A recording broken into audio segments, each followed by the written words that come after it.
નમસ્કાર, સ્પેશિયલ રિપોર્ટમાં આપનું સ્વાગત છે। હું છું સમીર। યુક્રેનમાં મહાયુદ્ધનો નથી દેખાતો કોઈ અંત। એક તરફ શાંતિ વાર્તા થાય છે, બીજી તરફ ચાલુ છે લોહિયાળ સંઘર્ષ। સંયુક્ત રાષ્ટ્રના એક રિપોર્ટ મુજબ 40 લાખથી વધુ લોકો યુક્રેન છોડીને ભાગી ચૂક્યા છે, જેમાં અડધાથી વધુ લોકોએ પોલેન્ડમાં શરણ લીધું છે।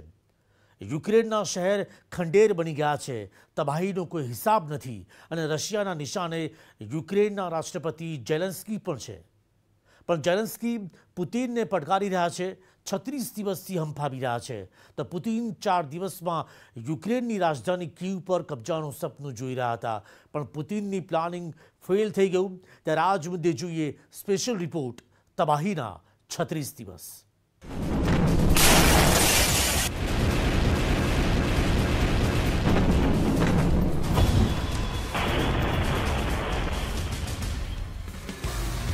Bomb.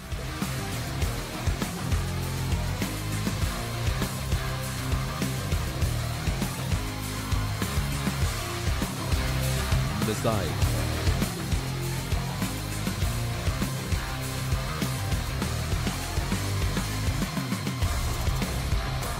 દારૂગોળો.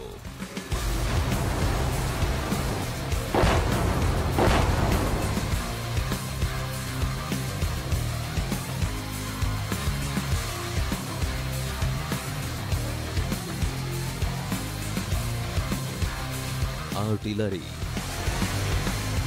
टैंक,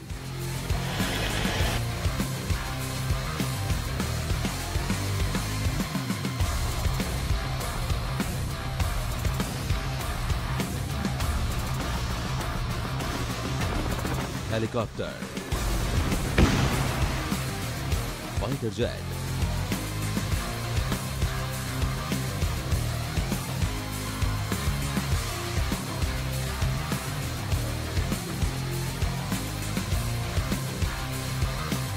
બખ્તરબંધ ગાડીઓ રશિયાએ યુદ્ધમાં પૂરી તાકાત લગાવી દીધી છે।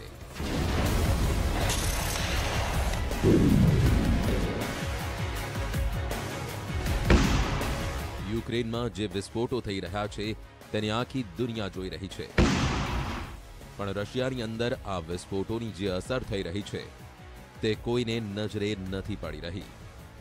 યુક્રેનમાં જે બોમ્બ વરસી રહ્યા છે તે બધાની આંખો સામે છે, પણ જે બોમ્બ રશિયાની અર્થવ્યવસ્થા પર પડી રહ્યા છે તેનું દર્દ માત્ર પુતિન અનુભવી રહ્યા છે। રશિયાની અર્થવ્યવસ્થાની કમર તૂટી રહી છે અને પુતિન પરેશાન છે।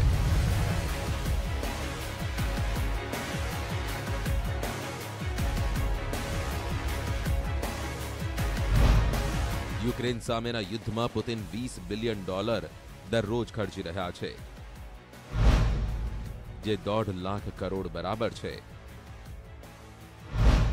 યુદ્ધને 36 દિવસ થઈ ગયા, એટલે કે 36 દિવસમાં 54 લાખ કરોડ રૂપિયા ખર્ચ થઈ ચૂક્યા છે। એક રીતે જોવા જઈએ તો પુતિન એપ્રિલ ફૂલ બની ગયા છે। બીજી તરફ સૌથી વધુ ચાલાકી ચીને બતાવી। બાઇડન અને પુતિનની દુશ્મનીનો લાભ ચીને કેવી રીતે ઉઠાવ્યો તે આગળ બતાવીશું।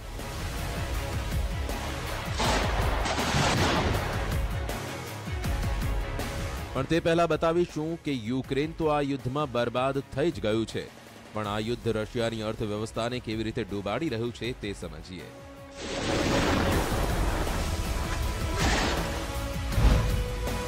યુક્રેને દાવો કર્યો છે કે તેને 605 ટેન્ક બરબાદ કર્યા છે। એક ટેન્ક 30 કરોડ રૂપિયાની આવે છે, એટલે જોવા જઈએ તો 18,000 કરોડ રૂપિયાની ટેન્ક બરબાદ થઈ ગઈ છે। યુક્રેનનો દાવો છે કે તેને રશિયાની 1723 બખ્તરબંધ ગાડીઓ બરબાદ કરી છે। એક બખ્તરબંધ વાહનની કિંમત 3 કરોડ રૂપિયા છે। પુતિનને 5100 કરોડ રૂપિયાની બખ્તરબંધ ગાડીઓ ગુમાવી છે। યુક્રેને દાવો કર્યો છે કે તેને રશિયાના 131 ફાઇટર જેટ તબાહ કર્યા છે। એક ફાઇટર જેટની ઓછામાં ઓછી કિંમત 200 કરોડ રૂપિયા હોય છે। તે હિસાબે 2.5 લાખ કરોડ રૂપિયાનું રશિયાને નુકસાન થયું છે।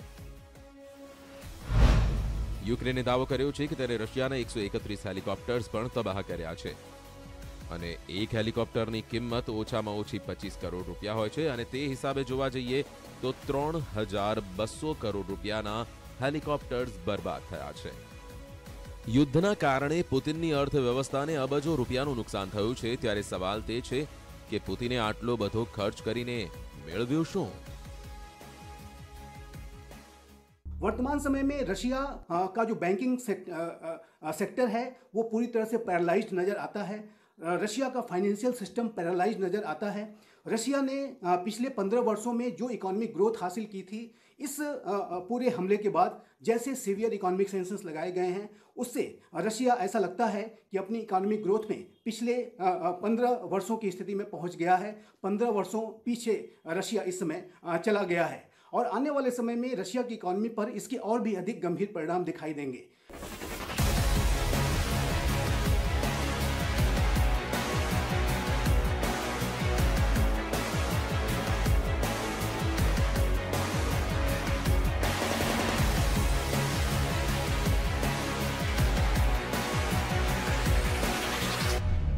પુતિનને મિસગાઈડ તેમના અધિકારીઓએ જ કર્યા છે. યુક્રેન યુદ્ધ શરૂ થયા પહેલા પુતિનને તે રિપોર્ટ આપવામાં આવ્યો હતો કે 4 દિવસની અંદર કીવ સરેન્ડર કરી દેશે, પણ 1 મહિના કરતા પણ વધુનો સમય થઈ ગયો.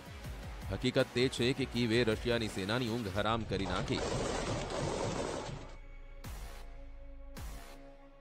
પુતિનના જનરલ દુનિયાના મોટા મોટા અખબારોમાં ઇન્ટરવ્યૂ આપી દાવો કરી રહ્યા હતા કે 2 માર્ચ સુધી પુતિન કીવ પર કબજો કરી લેશે.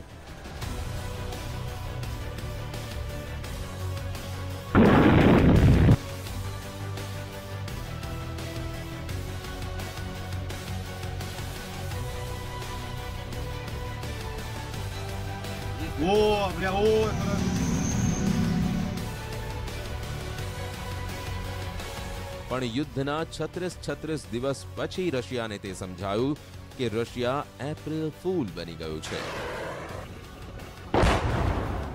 પુતિનને ઝટકો જબરદસ્ત લાગ્યો છે. અત્યાર સુધી યુક્રેનના કોઈ મોટા શહેર પર પુતિન કબજો નથી કરી શક્યા. 1 મહિના કરતા વધુના સંઘર્ષ પછી પુતિન લુહાન્સ્ક, ચર્નોબિલ અને ડોનેસ્ક પર જીત મેળવી શક્યા છે.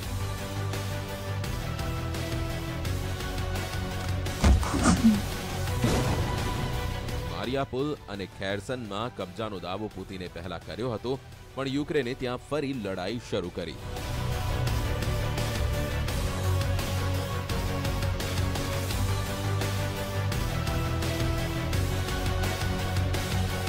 પુતિનના દાવાની હવા કાઢી નાખી. આ મારિયાપુલના દ્રશ્યો છે, જ્યાં યુદ્ધમાં જબરદસ્ત બરબાદી થઈ છે.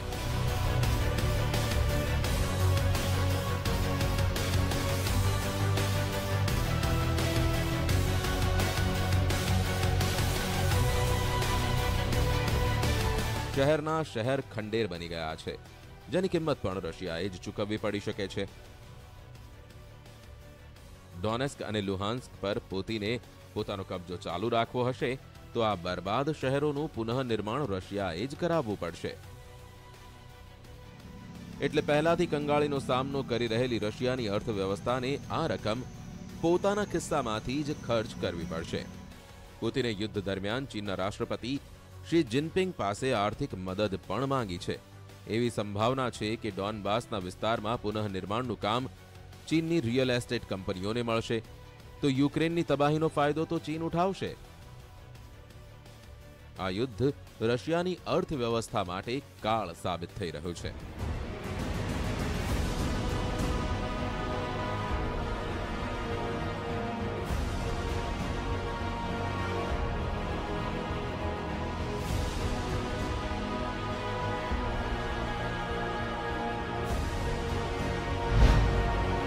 પુનઃનિર્માણનો ખર્ચ $20 બિલિયન થી વધુનો ખર્ચ, 1,51,000 કરોડ રૂપિયા.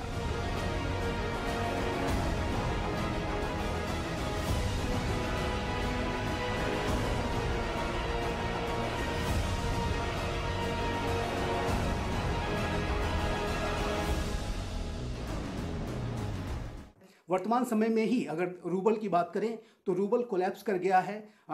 रशिया का जो फाइनेंशियल सिस्टम है, रशिया का जो बैंकिंग सिस्टम है, वो पैरालाइज्ड हो गया है। लगातार जो रशिया के जो स्टॉक मार्केट बंद रहे, अभी हाल के समय में जा कर के ही उसे खोला गया है। तो जाहिर है कि वर्तमान समय में रशिया की इकॉनमी में जो इसका यूक्रेन का जो युद्ध है, रशिया के द्वारा यूक्रेन पर जो हमला किया गया है, उसके सीवियर इम्पैक्ट्स दिखने शुरू हो गए हैं और आने वाले समय में ये इम्पैक्ट और अधिक गहरे तरीके से दिखाई देंगे।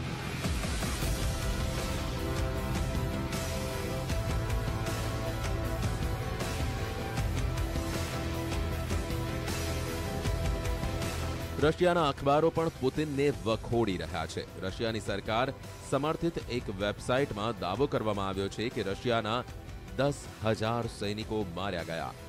જેવો વિવાદ થયો અને પુતિનનું દબાણ થયું, આખે આખો લેખ ડિલીટ મારવામાં આવ્યો। પણ દુનિયાના અખબારોમાં આ સમાચાર ચર્ચામાં રહ્યા। પુતિન રશિયાના અખબારો પર દબાણ ઊભું કરી રહ્યા છે કે તે પોતાના સમાચારોમાં એવું ન લખે કે રશિયાએ યુક્રેન પર હુમલો કર્યો છે। અફઘાનિસ્તાન અને રશિયા વચ્ચેના યુદ્ધમાં 10 વર્ષમાં 14,553 સૈનિકોના મોત થયા હતા, જ્યારે યુક્રેન રશિયા વચ્ચેના 36 દિવસના યુદ્ધમાં 10,000થી વધુ સૈનિકોના મોતનો દાવો કરવામાં આવી રહ્યો છે। અને દાવો તો તે પણ કરવામાં આવી રહ્યો છે કે રશિયાના 30થી વધુ સૈન્ય અધિકારીઓ પણ માર્યા ગયા છે। તમને અંદાજ આવી જ ગયો હશે કે યુક્રેન સાથે યુદ્ધ પુતિન માટે એક મોટું ડિઝાસ્ટર સાબિત થયું છે। इकोनॉमी का जो बेस है वो उस ऑयल और नेचुरल गैस का जो बेस है उसके ऊपर भी इम्पैक्ट पड़ेगा और ये रशिया की इकोनॉमी को और अधिक गहरे तरीके से सीवियरली हिट करेगा। और रशिया की इकोनॉमी शॉर्ट टर्म में तो ये सैंक्शंस की मार झेल सकती है, लेकिन मीडियम टू लॉन्ग टर्म में रशिया को अपने यूक्रेन पर किए गए हमले की आर्थिक कीमत बड़े स्तर पर चुकानी पड़ सकती है। ये स्पष्ट रूप से दिखाई देता है।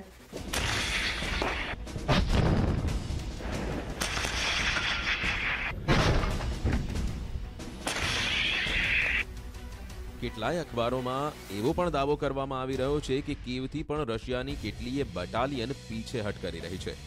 તુર્કીમાં રશિયા અને યુક્રેનના અધિકારીઓ વચ્ચે વાતચીત ચાલી, માટે 2 દિવસ કીવ પર રશિયાએ હુમલા બંધ કરી દીધા હતા। और अब जो टर्की इस्तांबुल में जो वार्ता हुई है उसमें ये स्पष्ट दिखता है कि रशिया अब रिट्रीट करने के बारे में उसने विचार करना शुरू कर दिया है। राजधानी कीव पर उसके द्वारा जो एग्रेशन जो किया जा रहा था, अब उस पर रशिया ने अपनी रणनीति बदली है और ऐसा लगता है कि रशिया अब जो ईस्टर्न इलाकों में और सदर्न इलाकों पर ही ज़्यादा फोकस्ड रहेगा। और ये जो बातचीत है, जाहिर है कि यदि कोई डील स्ट्रक हो जाती है तो रशिया को ये युद्ध समाप्त करना पड़ेगा। સવાલ તે છે કે રશિયાની જનતાને પુતિન હવે શું જવાબ આપશે?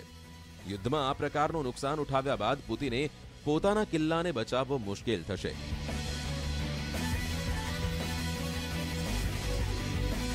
આ યુદ્ધમાં પુતિનને સૌથી વધુ નુકસાન તે થયું છે કે હવે યુક્રેનની જનતા રશિયાથી નફરત કરશે।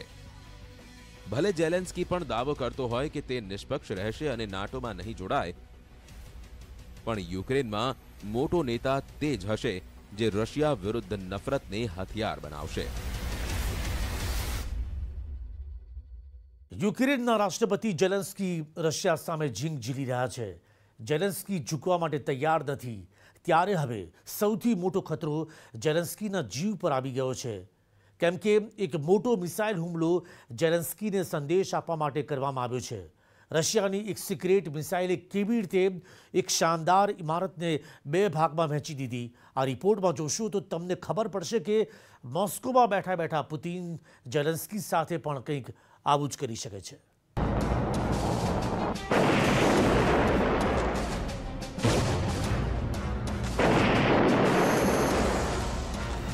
કાળા સમુદ્રમાં તોફાન।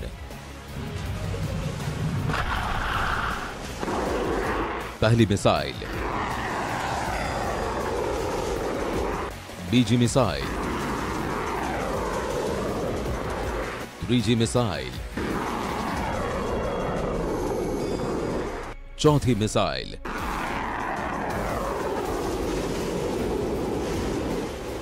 પછી આ 4 મિસાઇલ નીકળી પડી પોતાના ટાર્ગેટ પર। નિશાના પર દક્ષિણ યુક્રેનના 4 મોટા શહેર।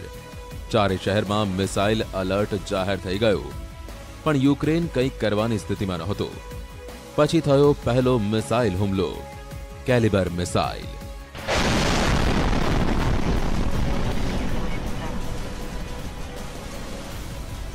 ફરી એકવાર જુઓ.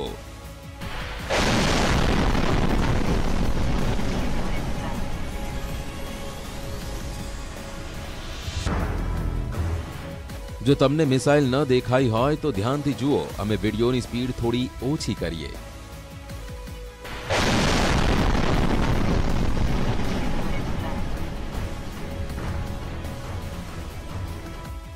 આ મિસાઇલે મિકોલાઈવમાં શું તબાહ કર્યું, આ તસવીરોને જુઓ.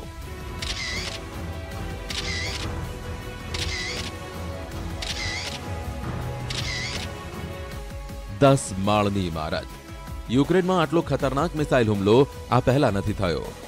આ પહેલો એવો મિસાઇલ હુમલો છે જેના વિસ્ફોટે એક મોટી હાઈરાઇઝ બિલ્ડિંગમાં તબાહી મચાવી. આ માઇકોલીવની સરકારી ઇમારત છે, જેને થયેલું નુકસાન જુઓ. અહીં ટકરાયેલી મિસાઇલની તાકાતને સમજો. 10 માળની આ ઇમારત છે. અહીં રશિયાની મિસાઇલનો હુમલો એવો થયો કે હવે આરપાર જોઈ શકાય છે. કશું જ બચ્યું નથી. આ ખૂબ શક્તિશાળી મિસાઇલ રહી હશે. આ ઇમારતમાં 400થી વધુ રૂમ હતા.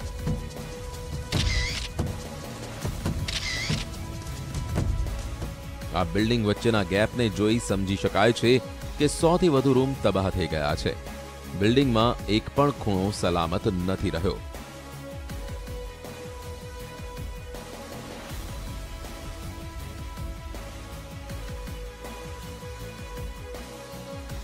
અહીંની બારીઓ જુઓ. આ ઇમારત ખંડેર બની ગઈ. હવે માત્ર આ પાયા જ ઊભા છે. અંદાજો લગાવો, જે લોકો આ ઇમારતની અંદર રહ્યા હશે તેમની શું સ્થિતિ થઈ હશે.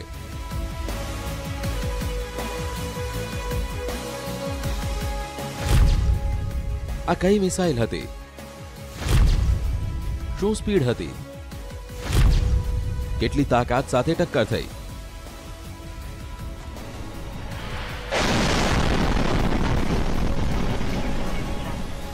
અત્યાર સુધી જે વાતો ખબર પડી છે તે મુજબ આ કેલિબર ક્રૂઝ મિસાઇલ છે.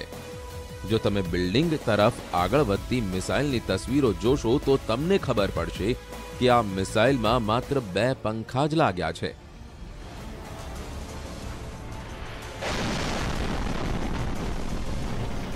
જેના કારણે આ મિસાઇલને કેલિબર મિસાઇલ કહી શકાય છે.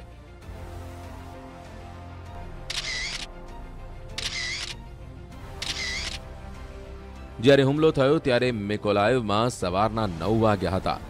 મિકોલાઈવમાં રશિયાએ એવી મિસાઇલો ફાયર કરી જેને યુક્રેન યુદ્ધનો અત્યાર સુધીનો સૌથી ખતરનાક મિસાઇલ હુમલો કહેવામાં આવી શકે છે.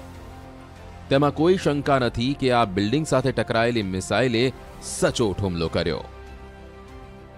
એક સરકારી ઇમારત પર આટલો મોટો હુમલો કરી રશિયાએ તે બતાવવાનો પ્રયાસ કર્યો છે કે મિકોલાઈવને ઘૂંટણીએ પડવા મજબૂર કરી દેશે.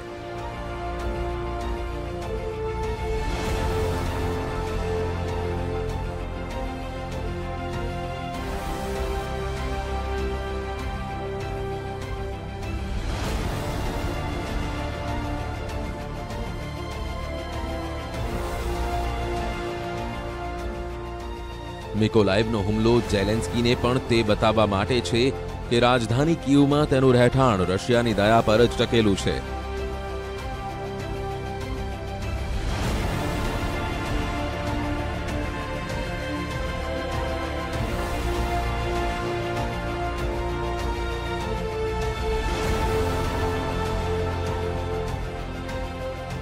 તેમાં કોઈ શંકા નથી કે રશિયાની સેના તે વાત સારી રીતે જાણે છે કે રાજધાની કીવમાં ઝેલેન્સ્કી કઈ ઇમારતમાં છુપાયા છે.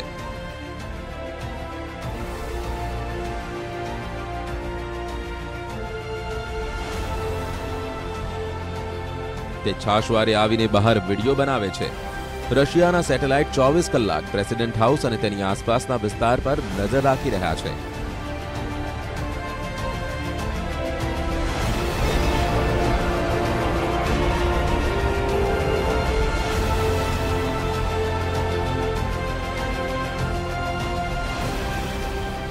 રશિયા જો મિકોલાઈવની સરકારી ઇમારતને મિસાઇલથી ઉડાવી શકે છે તો ઝેલેન્સ્કી પણ કીવમાં સુરક્ષિત ન કહી શકાય.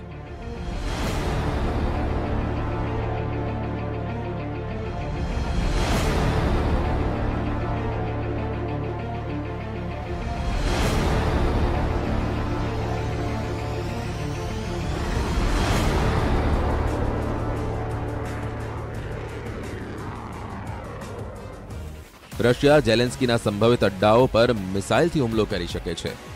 આવો નિર્ણય લેવામાં આવ્યો તો રશિયાની સેના માટે આ કોઈ મુશ્કેલ કામ નહીં હોય.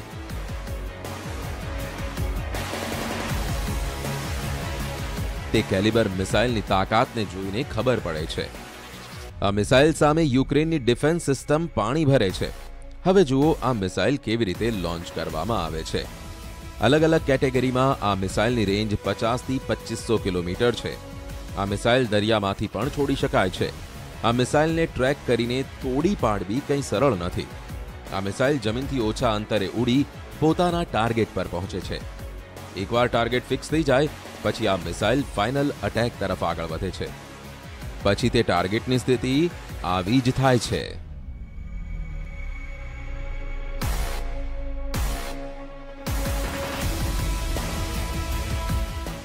તો આજની આ વિશેષ રજૂઆતમાં અત્યારે બસ આટલું જ.